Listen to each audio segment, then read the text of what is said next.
السلام عليكم ورحمة الله وبركاته. إن شاء الله عملنا عفشة. ناس قالوا لي عاوزين نعرف تصنيع العفشة اللي أنت عاملها للعربية دي. أنا صنعت لكم عفشة تانية خالص يا أخي، وأنزل لكم تصنيعها طبعا بالتفصيل. اللي عاوز يصنعها، اللي عاوز يصنع عربية ولا حاجة ويعمل لها عفشة أمامية. طبعا العفشة دي بتخلي العربية ناعمة زي الحرير من قدام في المطبات، لأن على 4 مساعدين وتشتغل حمولة تقيلة. عليكم السلام ورحمة الله وبركاته.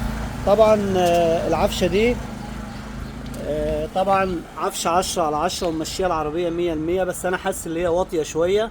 فهنعمل العفشة دي إن شاء الله، هنفك العفشة ديتي ونحط لها العفشة ديتي. هتبقى عالية شوية عشان إيه؟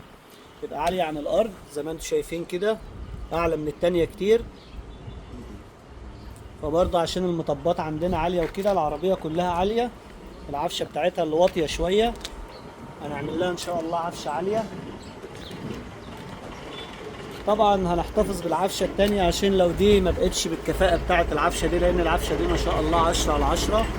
لو ما بقتش بالكفاءه دي هنرجع العفشه دي تاني ونعلقها شويه وخلاص. انا قلت اعمل لها عفشه كويسه برضه اهي. هنزل تصنيع عشان ناس كتير سالوني عامل العفشه اللي قدام ازاي، فهنزل لكم تصنيعها بالكامل. طبعا هي ما تبقاش كده. طبعا لسه الحاجات دي انا طبعا ما قصتهاش، اما اشوف انا محتاجها ولا لا في العربيه.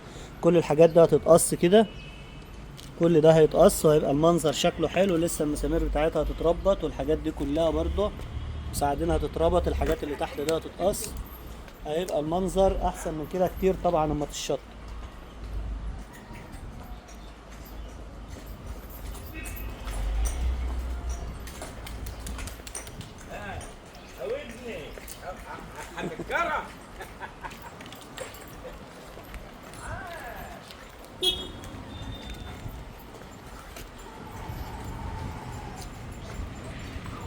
يلا هنشوف مع بعض بعد التركيب ان شاء الله.